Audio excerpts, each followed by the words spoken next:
কবিগুরু রবীন্দ্রনাথ ঠাকুরের লেখা একটা বিখ্যাত গান, সখী ভালোবাসা কারে কয় সে কি কেবলই যাতনাময়। রবীন্দ্রনাথ ঠাকুর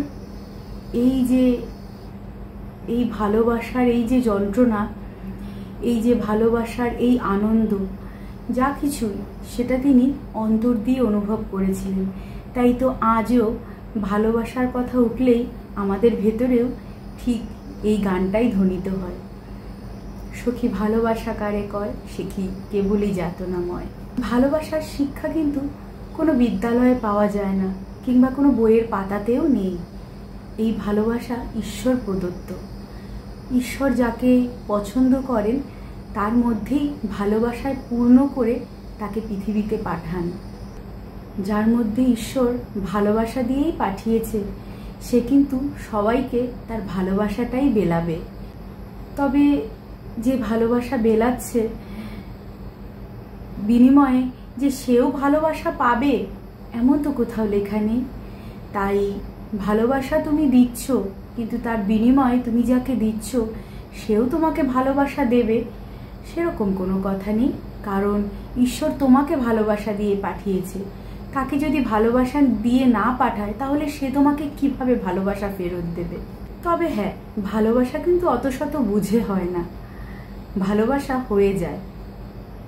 তো এই ভালোবাসার জন্য বহু মানুষ মানসিক রোগীতে পরিণত হয়ে গেছে।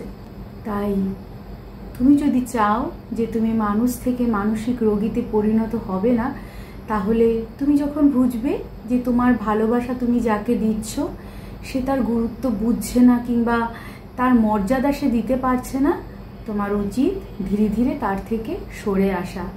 তাও না হলে একটা টাইম আসবে যখন তুমি মানসিক রোগীতে পরিণত হবেই হবে। কারণ তুমি তো তার বিপরীতে তার কাছ থেকে ঘৃণা, যন্ত্রণা এগুলোই পাচ্ছ, ভালোবাসা তো পাচ্ছ না। আর যদি তুমি সরে না আসো আর তোমার ভালোবাসা যদি গভীর হয়ে যায়, তবে কিন্তু তুমি আর সরে আসতে পারবে না, আর তার ফল তুমি মানসিক রোগীতে পরিণত হয়ে যাবে। উত্তম কুমার, সুচিত্রা সেন এবং বসন্ত চৌধুরী একটা সিনেমা আছে, দ্বীপ জেলে যায়।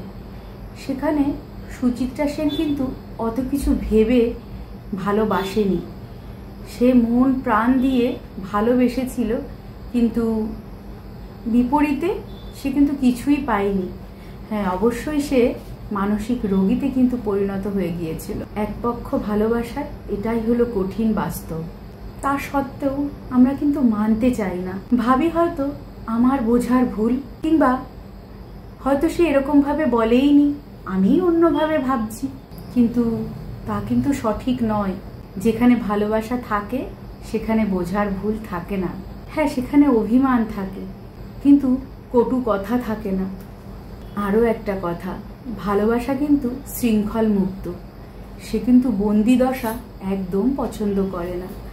তাই তোমাকে যদি কেউ ভালোবাসে আর সে যদি তোমাকে, তোমার ভালোবাসা যদি তার কাছে বন্ধনমুক্ত না হয়, তাহলে কিন্তু সেখানে ভালোবাসার পরিমাণটা খুবই কম থাকে, স্বার্থ সেখানে প্রচুর পরিমাণে থাকে। তবে এ কথাও সত্যি, তুমি যাকে ভালোবাসছো তাকেও যে তোমাকে ভালোবাসতে হবে এমন তো কোনো কথা নেই। সে যদি স্পষ্ট বলে দেয় যে সে তোমাকে ভালোবাসতে পারবে না, তাহলে কিন্তু তার মধ্যে কোনো গরলতা নেই। সে তো তোমাকে সামনাসামনি বলেছে যে সে তোমাকে ভালোবাসতে পারবে না, কিন্তু ভালোবাসাও নেই, কিন্তু অভিনয় করে যাচ্ছে যে আহা আমি তোমাকে কত ভালোবাসি। সেখানেই কিন্তু খুব বড় সমস্যা। আমাদের জীবনে এরকম অনেক মানুষ আছে যারা সত্যি ভালোবাসে, আবার যারা শুধুমাত্র ভালোবাসার অভিনয় করে যায়। আমাদের সেটা বুঝে নিতে হবে যে কারা প্রকৃত আমাকে ভালোবাসে আর কারা শুধুমাত্র ভালোবাসার অভিনয় করছে। আর যদি আমরা ভাবি যে না না, বুঝতে পারছি যে আমাকে ভালোবাসে না, কিন্তু ওই যে জেগে জেগে স্বপ্ন দেখছি আর ভাবছি না না ও আমাকে খুব ভালোবাসে, তাহলে এর দায় কিন্তু আর কারো নয়, শুধুমাত্র তোমার। তাই ঈশ্বর যখন তোমাকে ভালোবাসায় পূর্ণ একটা সুন্দর মন দিয়েছে, সেই সুন্দর মনটা তুমি সঠিক মানুষকে ভালোবাসার ক্ষেত্রে ব্যবহার করো, দেখবে বিপরীতে তুমি তার কাছ থেকে প্রচুর ভালোবাসা পাবে। আর তখন তোমার জীবনে আনন্দ ছাড়া আর দুঃখ কষ্টের কোনো জায়গা থাকবে না।